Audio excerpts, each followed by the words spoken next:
Driscoll, the Adult Services Librarian at the Wilmington Memorial Library. I want to thank the libraries in Tewksbury and Billerica for joining us to promote this event. I'm so pleased to introduce our presenter this evening, Professor Laura E. Nym Mayhall. She is an associate professor of history at the Catholic University of America in Washington, D.C., with expertise in modern Britain, political culture, gender, and British cinema. Dr. Mayhall is the author of The Militant Suffrage Movement, Citizenship and Resistance in Britain, 1860 to 1930, and the co-editor of Women's Suffrage in the British Empire, Citizenship, Nation, and Race. She is currently working on a book on aristocracy and celebrity in modern Britain. And tonight she's going to speak on Queen Elizabeth's legacy. Thank you, Erin, for that introduction. So I'm delighted to speak with you all tonight about the legacy of Queen Elizabeth II in the year of her Platinum Jubilee. Tonight, I'd like to talk about two aspects of her long reign: her role in preserving and strengthening the monarchy in the 20th and 21st centuries, and her role in promoting the special relationship between Britain and the United States. And I'll begin with her legacy for the institution of monarchy. As you know, the Queen was, in a sense, an accidental queen. Her father, George VI, was second in line. You can see here on the Windsor family tree that he's behind his elder brother, Edward VIII. So he didn't really expect that he would be king. But when his elder brother, Edward VIII, abdicated in 1936, he became king. And at that point, when she was 10 years old, Elizabeth became the heir apparent. Her father really did not want to become monarch of the British Empire in 1936. And as it turned out, she would have only about 15 years to grow into the role, as he died in 1952. So what was the state of the monarchy in 1952? George VI had done a great deal to restore the reputation of the crown by the time he died. His brother's abdication in 1936 was divisive in Britain because some people believed that he should have been allowed to marry the woman he chose. But in the end, the establishment and the majority of the British public agreed that Edward VIII had been derelict in fulfilling his duties. And that was at the first point at which they embraced him. But George VI worked very hard to restore public confidence in the monarchy, and he did so in two ways. The first was that he solidified the image of the British royal family as an exemplary family and yet an ordinary family at the same time. The royal family was held up as a model middle-class family with middle-class values, and most decidedly not aristocratic values. There was an emphasis on duty, obligation, responsibility, humility, privacy. And all of these were quite in contrast to the image that his elder brother, Edward VIII, had projected when he was king and when he was Prince of Wales for many years. He was very much seen as a playboy. And here in this portrait, you can see what I mean about the model middle-class family. This is a very unusual royal portrait in that it shows the family seated all at the same level. It's not a kind of hierarchical portrait with the parents in the back and the children in the front. And they're all touching each other. So there's a kind of intimacy and domesticity that is portrayed through the photograph. And the actions of George VI and his wife, also Queen Elizabeth, who we know as the Queen Mother, during the Second World War also did a great deal to restore the public's faith in the monarchy. The royal family took every opportunity to demonstrate that they shared the suffering and sacrifice of the nation at war. So, for example, the Queen refused to take the children to Canada during the war, which was an option many middle-class families exercised. Buckingham Palace was bombed during the war many times, and the Queen famously said, "Now we can look the East End in the face," as the East End of London was a large target of German bombing because it held industrial and port facilities. The royal family observed the same rationing as the public did. And this extended to the food they ate, even though they used very fancy china when they ate. They maintained the same rations as members of the public. And Franklin Delano Roosevelt noted on a visit to Buckingham Palace during the war that a line was drawn in the bathtub about 2 inches off the bottom to indicate where the water should stop. And of course, Elizabeth played an active role in the war as well. At 18, she joined the Auxiliary Territorial Service, which was the women's auxiliary of the Army. She was a mechanic and a driver. And her father, George VI, was very clear that Elizabeth should be given no special attention or favor because she was a royal. She was to be treated like an ordinary Briton. And this very much endeared the public to her. So much so that when she was married in 1947 and Britain was still rationing food and clothing, hundreds of women sent their rationing coupons to Elizabeth so she could have a nice wedding dress. And much was made of the fact that the wedding dress that Elizabeth wore was in fact gotten through the official way of the official means of getting clothing during rationing by using coupons. The royal family didn't pull any strings to get her a wedding dress. So in that sense, it's another way in which she shared the sacrifice of ordinary people during the war and after. So one of Elizabeth's great innovations as a monarch was to continue the process of modernizing the royal family that her grandfather, here we go, George V, had begun when he ascended to the throne in 1910. And George V oftentimes doesn't get as much credit as he should for being a modernizer of the monarchy. People tend to look at George VI or even Elizabeth, but George V had a very long view of what was necessary to preserve the royal family going into the 20th century. So it was he who in 1917 changed the family name. As you see here, it was Saxe-Coburg-Gotha. Can't really get much more German than that. And he in 1917, partially in response to anti-German sentiment, but also because he was very aware that if he wanted this monarchy to survive, he needed to anglicize it. He changed the family name to Windsor, which is how we know the royal family today. And this was something that some people would argue was long overdue, because of course the British royal family is descended from a German dynasty dating back to the 18th century, the Hanoverians. But George V was the first one who said, you know, we really need to think about how English we are. We need to make this an English monarchy, not a European or German monarchy. Modernization also meant cutting ties with family members if necessary, because the goal was to protect the British monarchy. A great many European monarchs in the early 20th century were related by blood or marriage, and that's largely due to Queen Victoria's practice of marrying her many offspring with other royal houses across Europe.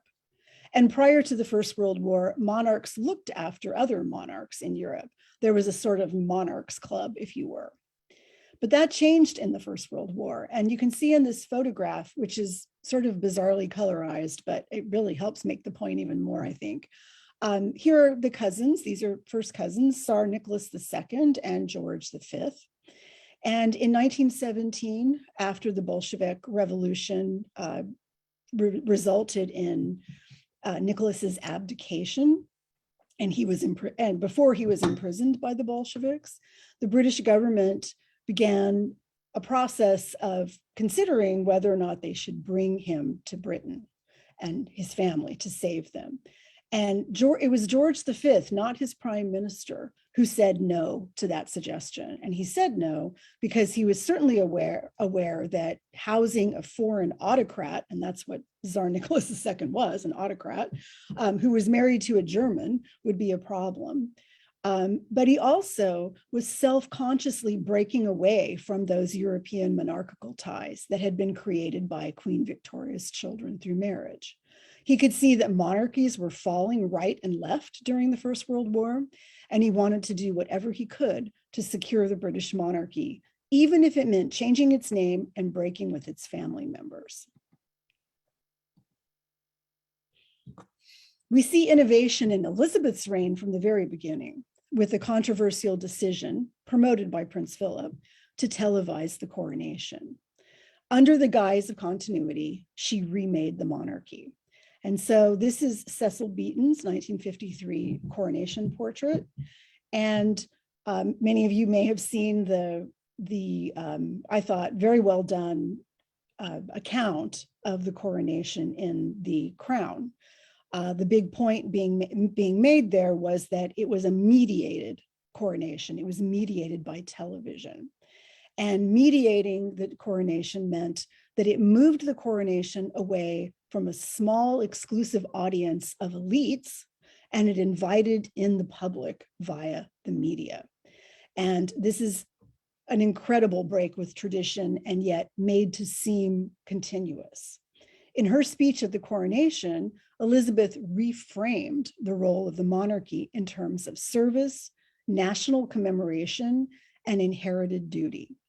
And very importantly, she emphasized her duty to the nation, not the homage due to the monarch. And so what's brilliant about this is that in the name of continuity, she was also changing the monarchy, because the monarchy had changed considerably, and it was understood that change needed to continue if it were to survive. So by emphasizing not what the subjects owed the monarchy, which is what all coronations prior to that had been about, she emphasized what the monarchy owed its subjects. The monarchy was to become a service monarchy. And here you see, I have a graphic that shows some of the major changes in the British monarchy over the last several centuries. And I think it's useful to look at this because you can see how, again, in the name of continuity, a great deal has changed about the monarchy. So until 1688, with the Glorious Revolution, the monarch essentially held executive power. The monarch was a de facto prime minister because the monarch was simultaneously head of government and head of state. By the 18th century, the monarch had lost the position as head of government and was rapidly losing the powers that came along with that. But the monarch still influenced parliament and public life. By the 19th century, the century which is the one we really think of when we think about monarchy, by that point, the monarch, Queen Victoria, who ruled for 64 years, served primarily as an imperial and ceremonial figurehead. And as we've seen in the early 20th century, the monarchy is becoming a kind of middle class institution, or at least a middle class appearing institution. And by the mid-century onward, it becomes a service monarchy. So what does that mean in practice? What powers does the Queen possess? So here we get to go back to the 19th century to a friend of mine. This is a man named Walter Bagehot, who published a book in 1867 called The English Constitution. And the English Constitution was the first systematic attempt to explain constitutional monarchy. And it's important to note here that Britain does not have a written constitution. The British are proud to hold an unwritten constitution. It's one made up of a set of documents, including the 1688 Bill of Rights that settled the Glorious Revolution and took power away from the monarch, as well as centuries of precedent. In the English Constitution, Bagehot described the English system of government as being made up of two parts. There's the efficient part, there's the Parliament and the Cabinet, who essentially do the work of government, and the dignified part, and that's the monarchy, which performs ceremonial. And the publication of this book in 1867 acknowledged what was true by the British monarchy by the late 19th century, which was that it no longer possessed real political power, but it had traded political power for ceremonial and dynastic power. And this power, Bagehot predicted, would continue so long as the monarchy remained above politics. And it's Bagehot who identified the powers of the monarchy as three: to be consulted by ministers, to encourage them, and to warn them. And he also warned against letting in too much sunlight on the monarchy, as it would reduce its mystique.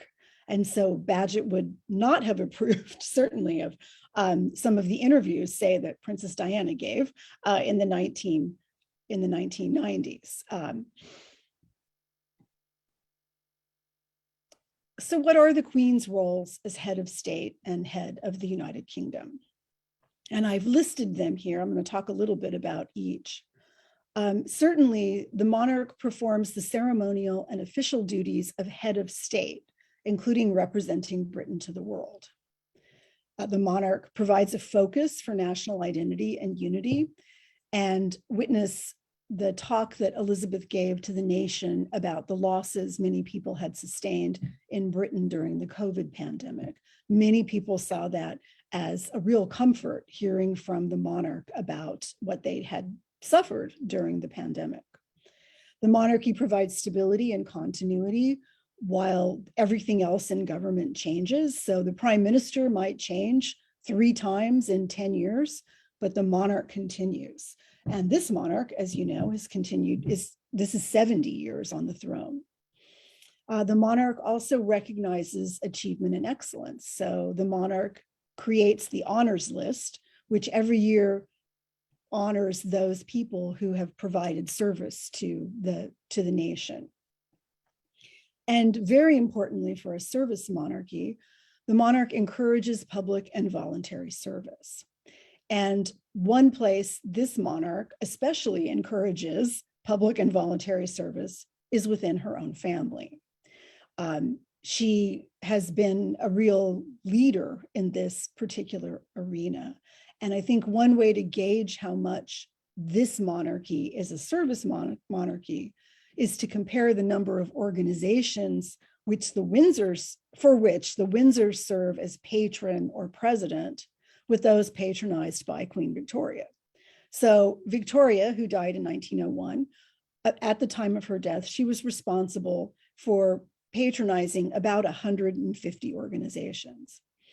Queen Elizabeth II now has about 600 organizations or institutions that she patronizes, while the Duke of Edinburgh, Prince Philip, before his death, had another 700. And the Prince of Wales, Charles, the Prince of Wales himself, now has about 400. So this is a kind of exponential increase in the number of organizations that the monarch is responsible for. And we see that when we see all the photographs in the press about various members of the royal family at various events, because they are constantly, I think Princess Anne had something like 530 events last year. And so you look at that, that's more than one a day. So they are very busy serving the nation. Additionally, the Queen has the right and duty to reveal her opinions and interpretations of the affairs of government and state to her ministers. And she has the privilege of obtaining confidential information from the Prime Minister, other ministers, and public servants and institutions. And if you've seen The Crown, you've seen the red boxes, the very famous red boxes that the Queen receives every day with documents in them that she reads before her weekly meetings with the Prime Minister. One of the most important ways the Queen exercises her influence is through her relationship with her prime ministers, and not just in the UK, but with other countries of the Commonwealth. And we see here a photograph of the Queen at a conference of Commonwealth ministers in 1960. So the Prime Minister in the United Kingdom is the head of government, and he or she is expected to work with the monarch, who is the head of state. Elizabeth has worked with every prime minister since Winston Churchill. That's a total of 15 prime ministers in all. She has encouraged and warned them in many occasions, and she obtains classified intelligence materials and documents on a weekly basis. She's more well-informed than most heads of government in the world because she sees both classified US and UK documents regularly. And then, of course, she has these same kinds of conversations and intelligence briefings from other ministers within the Commonwealth. In the main, I would say that Elizabeth has exercised her royal influence through forms of soft power. And by soft power, I mean she exercises the ability to produce outcomes through attraction rather than coercion or payment. And in her case, she wields this power through her influence by asking carefully worded questions, giving advice, and giving warnings.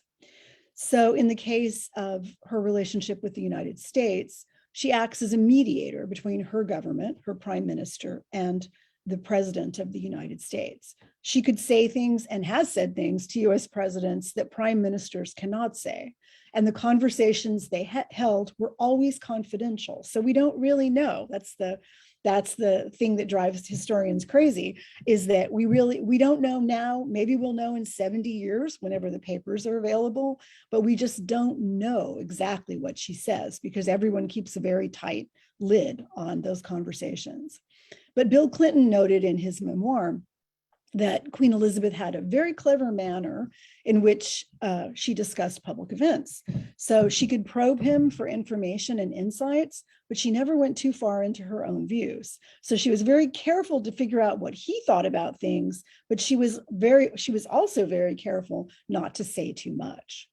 But historians have credited her, for example, with personally intervening at a Commonwealth meeting of heads of government in 1979 to settle a dispute over Rhodesia. And we have scant evidence for the myriad other ways she has intervened in other crises, but it is telling that she has met with foreign leaders, especially American presidents, before, during, and after major crises and major international summits. Throughout this, she remains above politics. For the most part, she has observed Walter Bagehot's dictum that sunlight should not be lit onto the British monarchy. And some people attribute her longevity as monarch through the many crises, particularly the 1990s, as many of you all know. They've attributed her longevity to that ability to remain above politics. She's characterized as being enigmatic. She's only given one sit-down interview throughout her entire reign, and that was with the BBC in 2018 on her 65th anniversary as queen. She remains consistently above the fray. She never weighs in publicly on issues of the day. We never really know what she thinks about things that people said to her or about her. She exercises great self-restraint, and she keeps her views to herself. The enigma of her persona has been essential to her success at symbolizing and unifying the nation. And of course, she's frequently contrasted with her son, the heir apparent, Prince Charles, who has well-known views on modern architecture, genetically modified crops, and homeopathy, among other things, all of which are potentially divisive subjects. And we don't know what Elizabeth thinks about modern architecture because she is simply not going to tell us. And the third thing that she has done is that she's maintained the powers of the monarchy. And after 70 years as monarch, the powers of the British monarchy are about the same as they were when she inherited the throne. And this is really remarkable, particularly within the context of the longer history of the British monarchy. As I showed you earlier, by the late 19th century, the power of the British monarchy was almost entirely symbolic. And into the 20th century, scores of monarchs and monarchies were destroyed or demoted. So a list of what hasn't changed is really worth noting. So for example, she and her heirs still possess the monopoly on becoming head of state. And in fact, she has done something quite extraordinary. She has secured the succession for the next several decades with Charles, then his eldest son, William, and his eldest child, George. So Prince George was born in 2013. If he lives as long as his grandmother, he will be King George VII in the 22nd century, which is just amazing to think about. Also, what has remained unchanged is that the monarchy doesn't pay inheritance tax, which means that royal estates will not be broken up. And it's worth remembering here that it was the imposition of inheritance tax in the early 20th century that contributed to the demise of the wealth of the British aristocracy. So this is really an important thing to hang on to. The Queen remains exempt from provisions of the Freedom of Information Act. You can see it on her website. She's very proud of it. She's still the head of the Church of England. The Archbishop of Canterbury will still anoint the Queen's successor, meaning that the next monarch will derive his legitimacy from God, not from Parliament or people. So there's still, Britain still hasn't quite separated church and state. The monarchy also remains the font of all honor. Elizabeth grants titles. No one else can grant titles. I would say that the main change has been a financial one.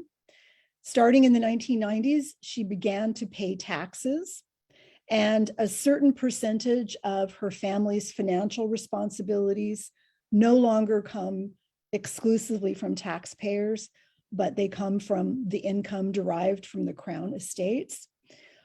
Given all the powers that the monarchy has hung on to, paying a few taxes and paying for a few expenses when the Queen is one of the wealthiest people in the world doesn't seem like much diminution of power. The second thing I want to emphasize about Elizabeth's legacy is her role in perpetuating the special relationship between the United States and the United Kingdom. Winston Churchill coined the phrase, the special relationship, in 1946 in a very famous speech he gave at Westminster College in Missouri. We know it as the Iron Curtain speech, but it's formally known as the Sinews of Peace speech.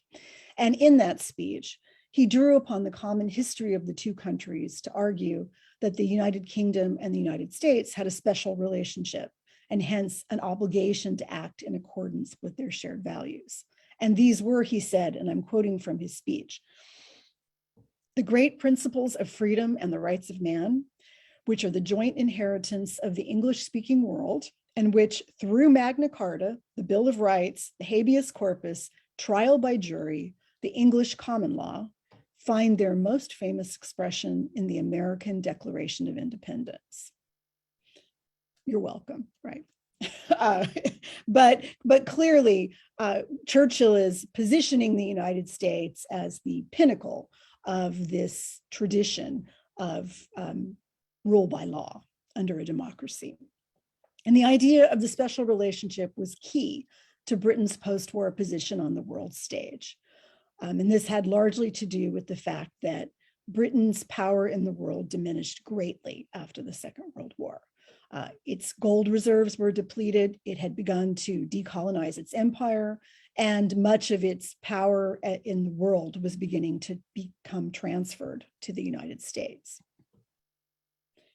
So the Suez Crisis of 1956 was a key moment in the development of the post-war relationship between the US and the UK.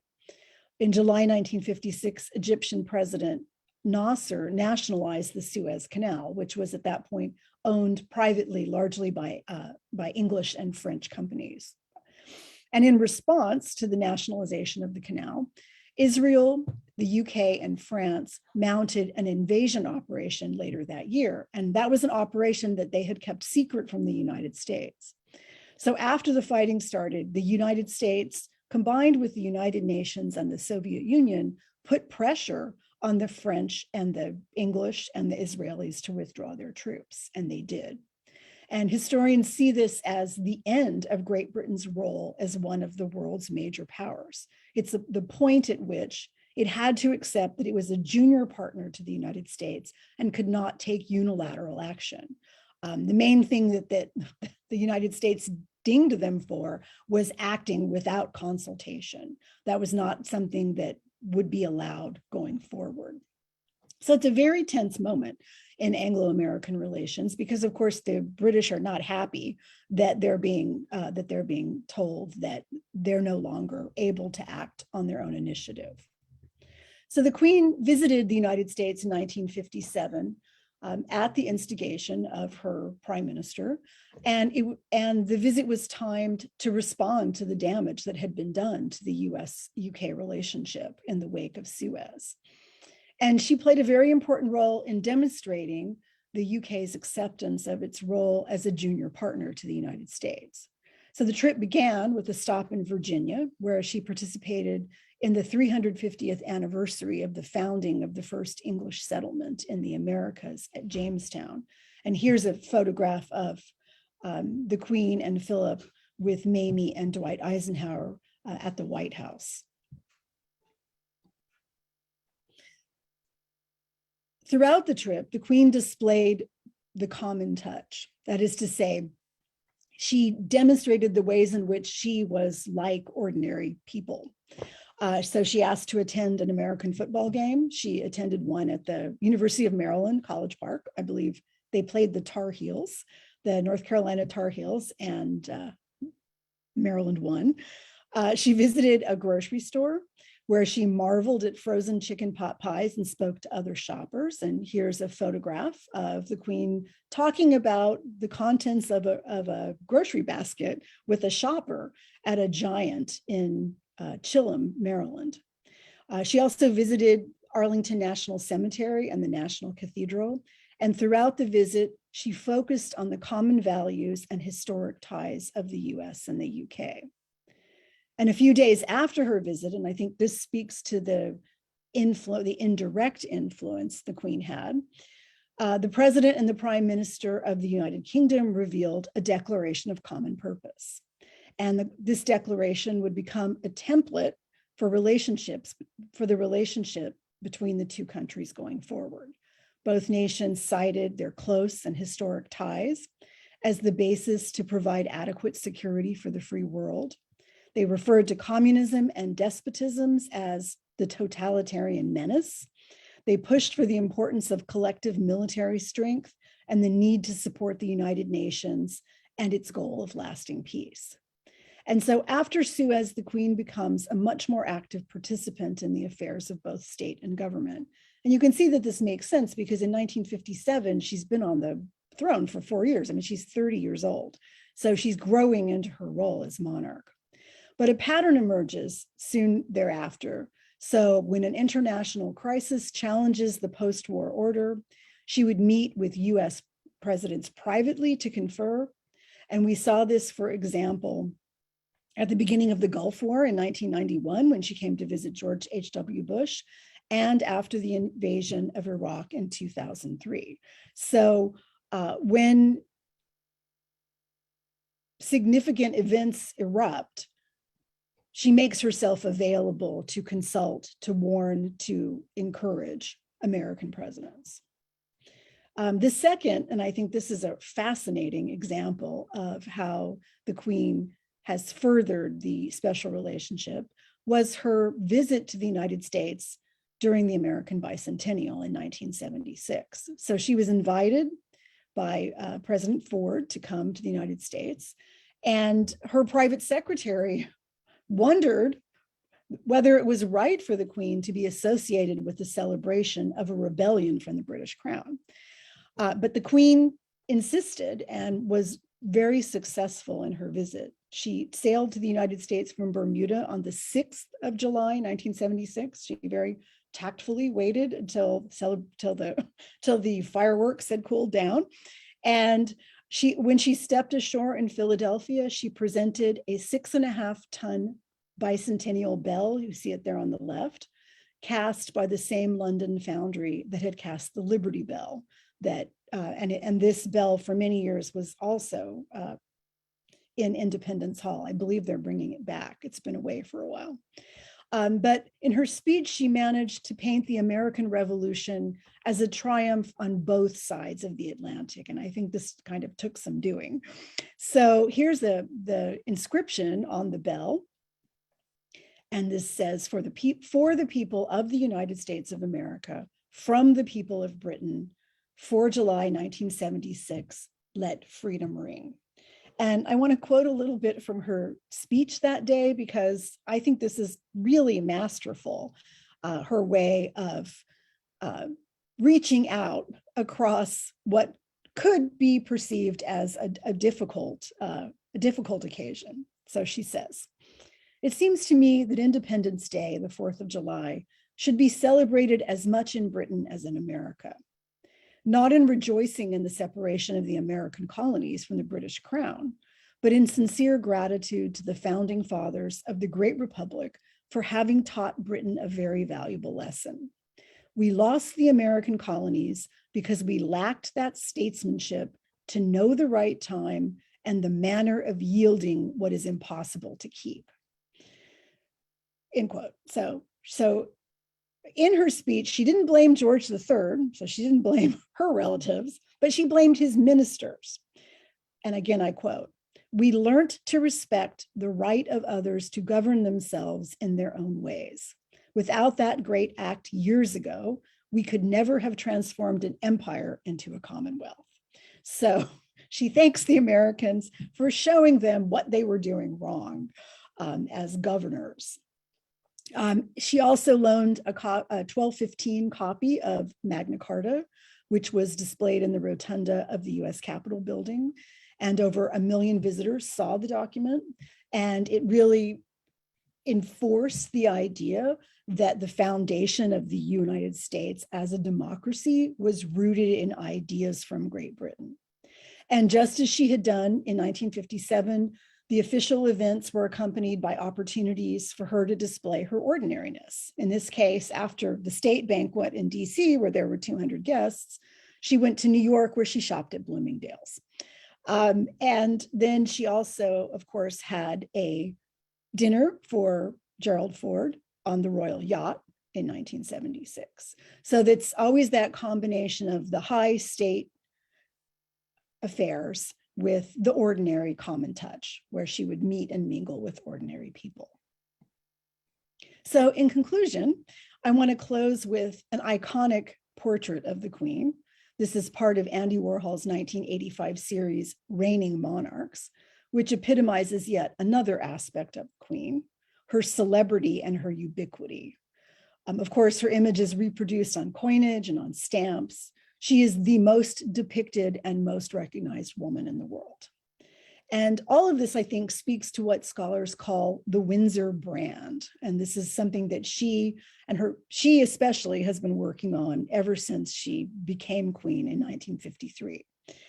There's certainly the longevity and ubiquity of the brand.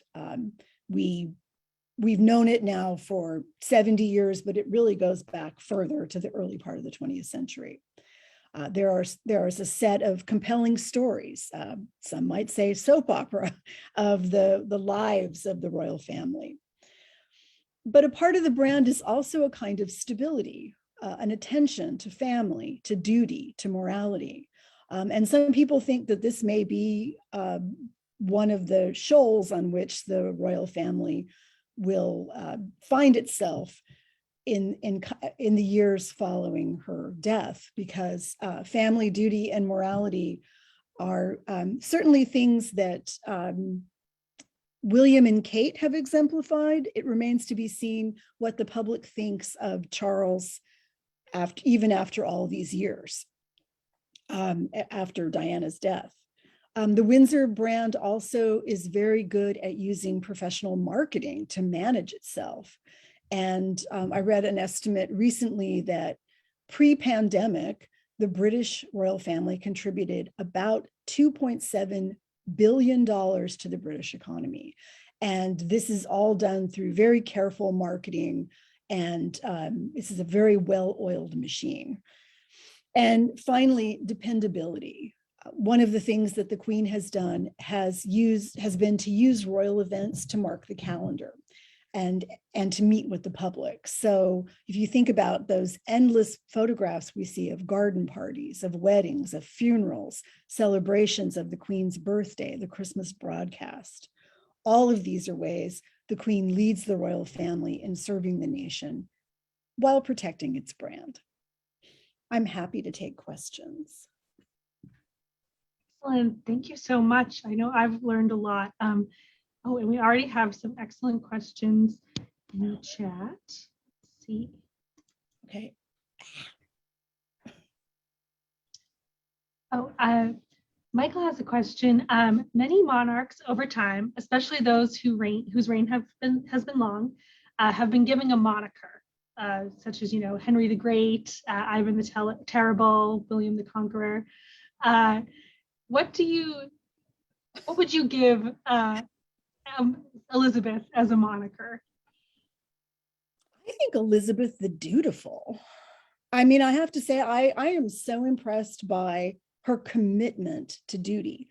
She does actually, in that respect, remind me of Elizabeth I, who similarly sacrificed much of, I mean, interesting, Elizabeth I sacrificed much more of her own personal happiness for the monarch, for the monarch, for the role of monarch.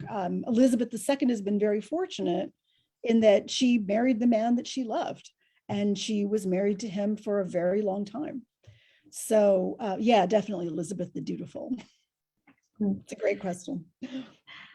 Christopher would like to know if you can explain how crown estates, such as the Duchy of Lancaster, generate income for the monarchy. Does that mean that Parliament does not have to provide for the monarchy in the annual budget? Well, so that's a very good question, and I'm not an expert on royal finances, but I will definitely say that the British royal family does actually get money from taxpayers. They get a large amount of money from taxpayers. They get it through what's called the civil list. And the civil list is the amount of money that Parliament determines every year that individual members of the royal family should get for doing their jobs. And the bonus of being a monarch is that the Queen is she is holding land that has been in her family for a very long time. And that property is monetized in any number of ways, mostly through rents, I would say. But in some cases, it's used to raise crops and that sort of thing. But the Queen owns quite a bit of land in London, for example.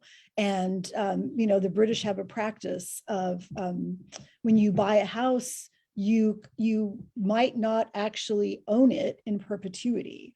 You basically you buy a house, but you have like a 99-year lease that goes to the person who actually owns the property. And another large landholder in London is the Duke of Bedford. And large sections of London are owned by these landholders, and the Queen is a big one of them. Excellent. I have a question. You mentioned sort of the Windsor brand and the marketing the family does.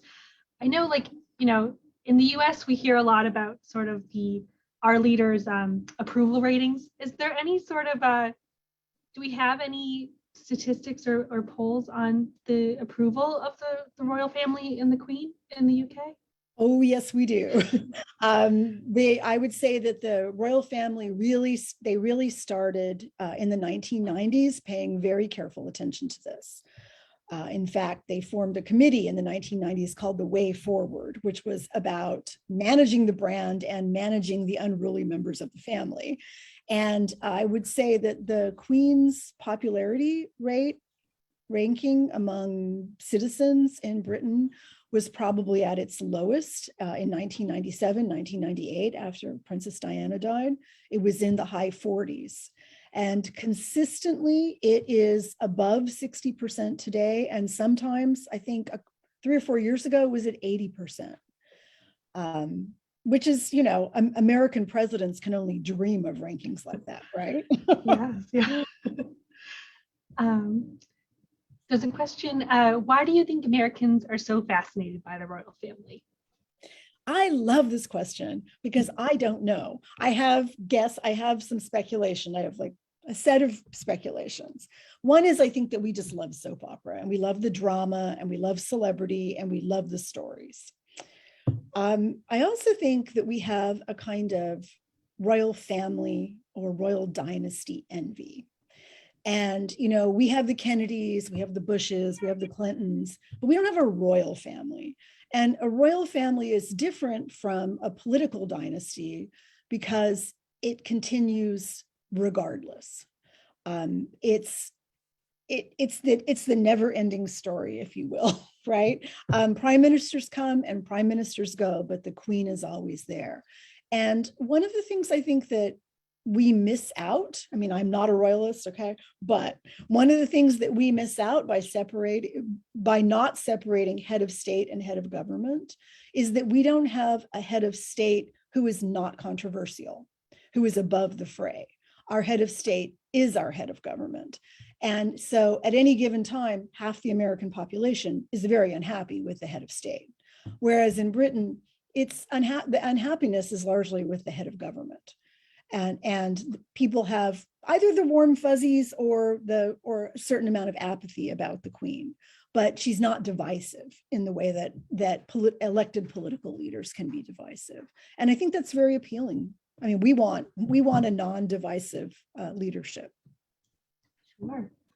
Kind of speaking to the soap opera element of it all, for many of us, I think our image of the Queen has been shaped by kind of popular depictions of her in, movies like 2006's The Queen, or like more recently, as you've mentioned, the series The Crown. Do you think there's something these depictions capture well, or is there anything about her they miss entirely? Yeah, I mean, with the Crown, for example, I think does a really lovely job of managing the emotional aspects of the relationship the public have with the monarch. I would say it's emotionally true.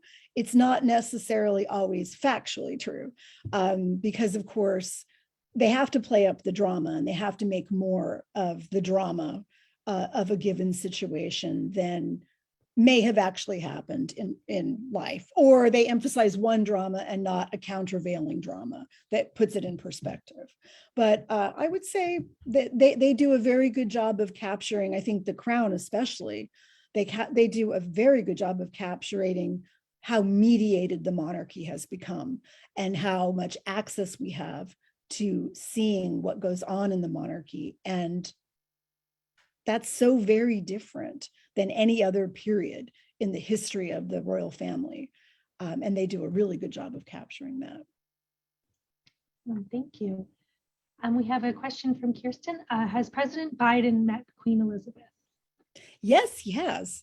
There's a photograph of President Biden and First Lady Jill Biden with the Queen in the middle that I have seen recently. So they all looked a little uncomfortable, but I don't know how the meeting went. It didn't get anywhere nearly the same kind of attention that, say, the Obama's visit got when they went, partially because Obama had been criticized so much by people in this country for, if you'll recall, he removed the bust of Winston Churchill from the Oval Office and put it in the hallway or something.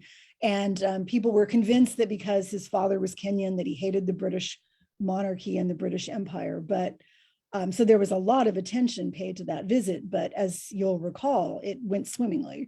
And Obama has subsequently called Queen Elizabeth one of his favorite people. He dropped in on her for her birthday. I think it was her 90th birthday, maybe. He wanted to be the first American president to wish her happy birthday. Let's see. We have a couple questions about what do you predict the future of the monarchy will be when Charles ascends the throne? Well, this is an incredibly ageist thing to say, but I think it's going to be very boring. I'm sorry to say. I think that one of the things that holds out the most promise for the monarchy is, should William and Catherine take the throne? I mean, I can't tell you the number of my friends who have said to me, well, why can't we just skip Charles? Why can't we just go to Kate and William? And, unfortunately, it doesn't work like that. And if history is our guide, Charles is going to live a very long time. He's only, I think, 74 now, maybe 75. He has a good 15 to 20 years left. So we'll be seeing him for a while. But I think that, once Queen Elizabeth dies, there are going to be some conversations about the utility of the monarchy within the British system of government. The difficulty is that the idea of the crown in parliament is embedded in the British system of government. And so to divest itself of that, there's going to have to be a lot of public sentiment against keeping the royal family. I mean, a lot. And the British public seems moderately enthusiastic to enthusiastic about keeping the monarchy. There doesn't seem to be a very large Republican contingent in the country right now.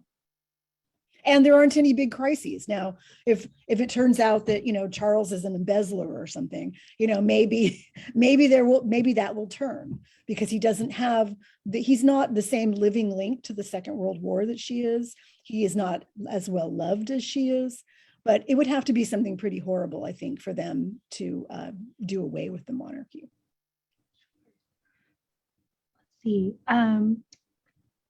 Terry would like to know, why do you think the Queen decided to announce her feelings about Camilla's title in the future?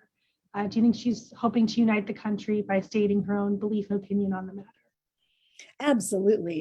Yeah, you nailed it. I think that she's clearly taking care of business. She's putting her affairs in order. In 2018, she asked the Commonwealth ministers if they would accept Charles as her successor. And I think she's taking the same step with Camilla. I think that she has accepted Camilla, and she wants the British public to accept Camilla as well. She does not, again, this is about easing division, about providing unity, and going forward in a unified fashion. Sure. Linda has a question. Let's see. How does the royal family contribute to the organizations where they attend events? I think maybe she means like charitable organizations. Yeah. Well, one of the things that they do is they serve as either patron or president. And what that means is they have an honorary role where they show up for occasions and they help fundraise. And frankly, anytime the Queen shows up, you're going to have a better turnout than when the Queen doesn't show up. And so that really, or, Kate Middleton. Kate Middleton is incredibly popular with the public. And so they assist in fundraising primarily. Right. Gail would like to know, what do you think her relationship with Prince Andrew and Prince Harry is at this point? With Andrew and Edward? See, she says Harry, but oh, Harry, I'm sorry. Yeah. Oh, Harry, I heard Gary, sorry. Sorry. I'm sorry. Oh, wow. Well, I think it's got to be kind of tense, this is a woman who saw what the abdication did to her father. It made him become monarch. I think she and her mother always felt that George VI died earlier than he would have because he was forced to be king. And so I don't think she has much truck with people who don't want to take on the responsibilities that the role demands of them. Now, at the same time, Harry is her grandson and she loves him very much. And there has been conversation about reducing the size of the royal family's footprint, if you will, kind of winnowing it down to only those essential members that promote the brand and kind of letting the other ones go, right? Letting them fend for themselves. And so, Harry is he is so far from the succession right now that he's not really necessary. We'd have to go through Charles, William, and 3 small children before we got to Harry. And so she might feel that under the circumstances, it's better to let him go and have his own life. Her sons, I think, are a different story. I think her sons, she must be very disappointed in them, particularly,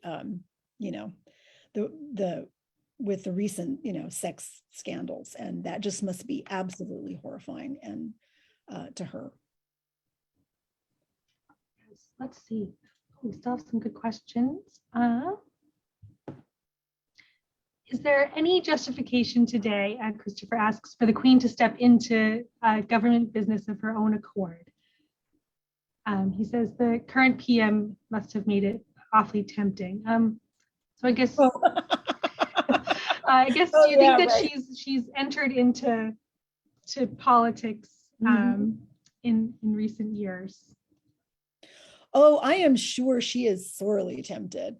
But it is interesting. She has she has, in her own way, stepped into difficult situations. I'm thinking about in 2014 during the Scottish referendum, when she was asked about well, how people should vote. Should they vote to leave Britain? And she said something like, "I hope people will consider this very carefully and think about this very hard." And that was pretty much her way of saying, she's not going to come out and say, "Don't do it," but she's going to give you that kind of look, like, you better really think about that.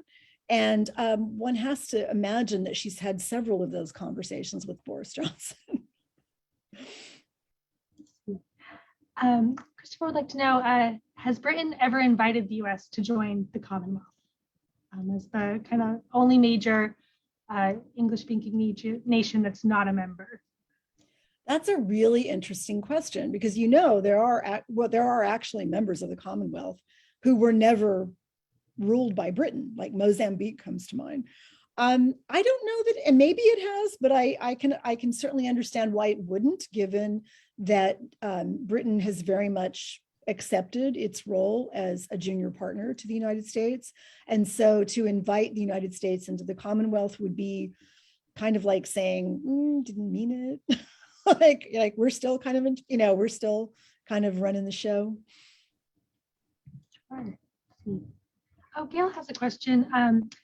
Is Queen Elizabeth considered a loving mother, grandmother, and so on? Or do you think she's reserved even there? She's read that she has a good sense of humor. Mm-hmm.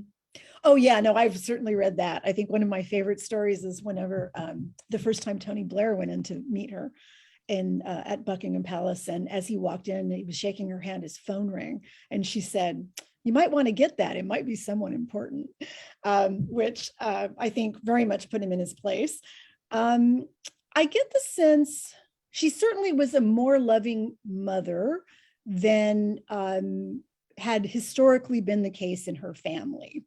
Let's just say that the British royal family has not been full of the warm fuzzies, and their George V, for example, was just notoriously a martinet. I mean, he was a really harsh father. But I do think that it's been a strained relationship with the children, particularly, from what I can tell, with the eldest, and that has partially to do with she has to navigate her husband's parenting as well. And, Philip had a very difficult childhood and was, more on the stern side, definitely. But there certainly appear to be, from, photographs and various conversations we've been privy to, they seem to be a loving family. But of course, some of the behavior of some of her children must really have strained that. Sure. All right, looks like we have one last question, right in time for the 8 o'clock hour. Do you know if Queen Elizabeth ever still goes horseback riding? I know she was known as quite the equestrian at one point. Yeah, that's a really good question. I don't think she does anymore. I mean, famously, she rode with Ronald Reagan on the grounds of Windsor Castle. There's some fabulous photographs of that, but I don't think she does. I mean, I think she's been cautioned, I'm sure, at some point to stay off horses. Whether or not she's driving too is something we might be concerned about. Yes, I've heard many stories, right? of her driving. Yeah, well, and Philip too, right? Great. Well, thank you so much, Laura, for joining us and sharing your knowledge with us tonight. I know we're seeing a lot of thanks in the chat. Oh, good. Excellent. So thank you again, Dr. Mayhall, and everyone have a great night. All right. Thank you very much. A pleasure.